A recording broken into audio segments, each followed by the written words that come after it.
didn't steal a crown. He stole a wife. And then, he made her husband deliver his own death note. The summer heat hung over the city like a velvet thread.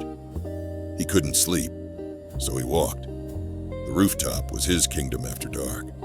Quiet courtyards, whispering alleys, windows cracked like secrets. And then, he saw her. Water beaded on her skin. Moonlight turned her into a rumor, one you weren't supposed to repeat. He should have looked away. He didn't. Desire was the most persuasive lobbyist. It never asked permission. It petitioned with fire.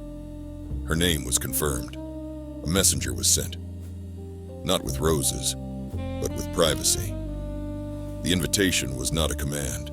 It was a door, left slightly open. And when he sent for her, he expected hesitation. Instead, she came, veiled, silent, carrying danger like perfume.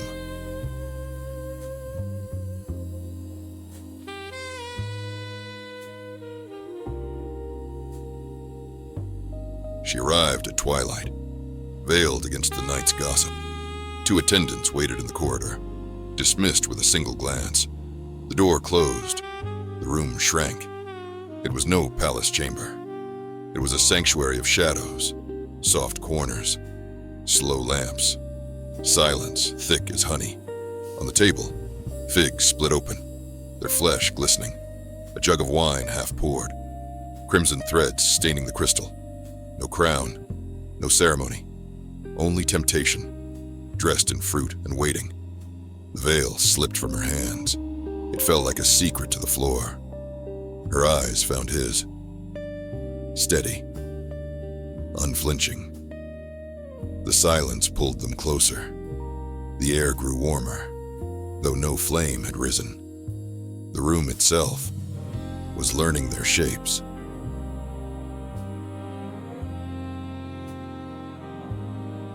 The veil slipped from her fingers.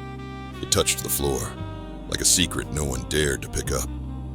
She stood in the half-light, not asking, not apologizing. He moved closer, not as a king, not as a ruler, but as a man burning with want. The room obeyed their silence. The lamps flickered low. The figs lay open on the table.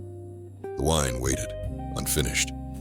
She raised her eyes, held his gaze, and the space between them disappeared. The first touch was fire. The second, hunger. By the third, the room had forgotten its corners. The world outside went dark, but inside, the air thickened, charged with a storm that neither of them wanted to escape. Breath against breath, every silence louder than thunder. Her hand grazed the table, fingers brushing spilled wine, crimson dripping slow, time itself refusing to move. He drew closer, deeper. Strokes, not rushed, not careful, but certain. The room held its breath. The lamps flickered. Curtains trembled against the night. And in that charged stillness, 2 lives unraveled, stitched together by something forbidden, something they could never name aloud. The figs lay forgotten.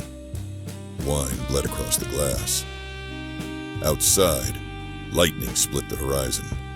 Inside, desire rewrote the laws of kings. Every choice bent in this moment. Every vow cracked. Every boundary burned. And when the night gave way to morning, nothing in the city would be the same. Dawn came too quickly. The storm had passed, but the air still smelled of figs and wine. She gathered her veil, not in shame, but in silence. He watched her leave, every step away, dragging a new weight across his chest.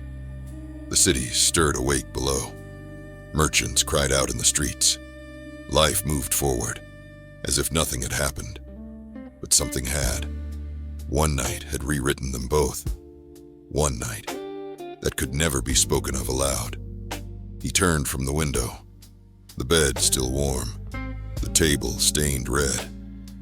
Secrets are easy to make, harder to keep. And this one would not stay buried. The silence didn't settle. It screamed. It pressed against the walls, thick, suspicious, uninvited. He walked through the condo like a man retracing crimes he didn't write down. The bed behind him still warm, the wine stain deepening on the table, the mirror offering no forgiveness, the veil gone. She had taken it with her, proof that she existed, that she left willingly, but not without consequence. The streets buzzed beneath him. Delivery trucks, joggers, men returning from business trips, duffel bags in hand, heading toward doors they called home.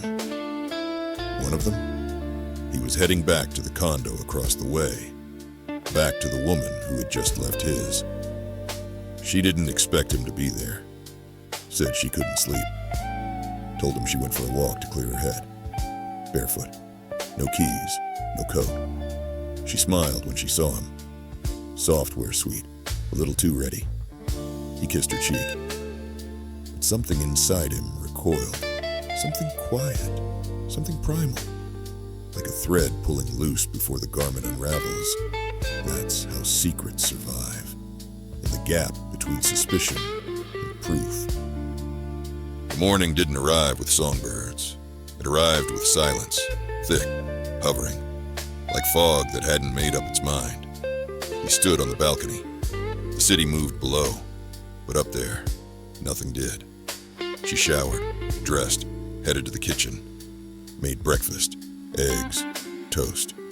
No words, just the soft clink of ceramic against marble. She watched him through the window. He didn't look back. She walked over slowly, set the plate down beside him. Close, but not touching. It's warm outside today. He nodded. Didn't speak. You're quiet this morning. No answer. I thought we talked. He looked at her. I believed you, until I saw your feet. She blinked. What? Clean. He took a sip of the untouched coffee. No dust, no dirt, just perfume. Her mouth parted, a second too slow. He turned away again, this time for good. She walked away. No argument, no explanation, just footsteps.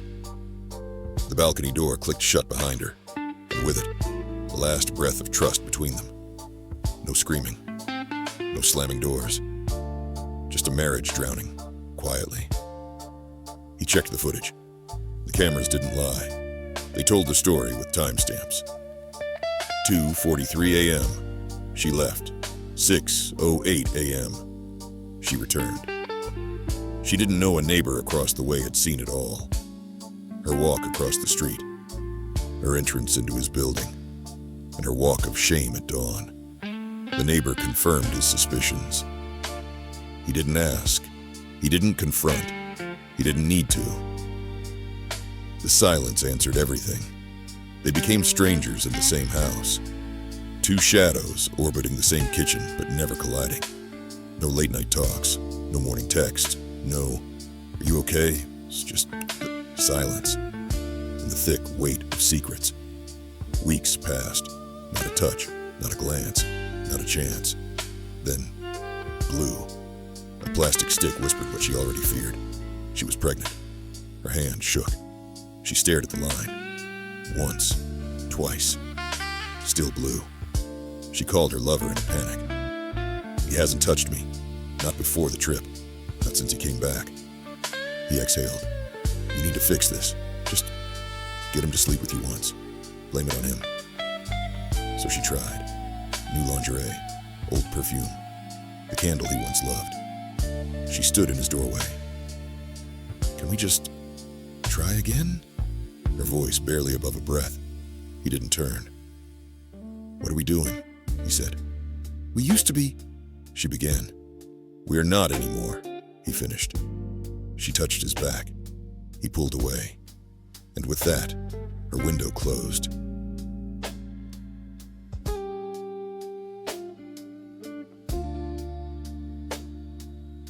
3 months later, her belly began to speak louder than the silence. They conspired in whispers now. Time was slipping, desperation rising. Late-night phone calls, an untraceable number, a plan neither of them would speak aloud in the daylight. And then, one night, he had just locked up the office, a late client, a longer meeting, invoices tucked under his arm. The parking lot was quiet, too quiet. A motion light blinked above like a bad omen. He rounded the corner toward his car, and that's when he saw it. A shadow stepped out, then another. He froze, recognized one of them. "Wait," he started. 2 fatal shots, one to the chest, one to the head. He collapsed between the dumpsters. No ID, no wallet, just silence. By morning, sirens, a body in an alley, 2 bullets, no weapon, no suspects, but the guilt. That lingered like smoke after fire. The sky didn't cry. It drizzled, like even heaven was too ashamed to weep. The chapel was half full.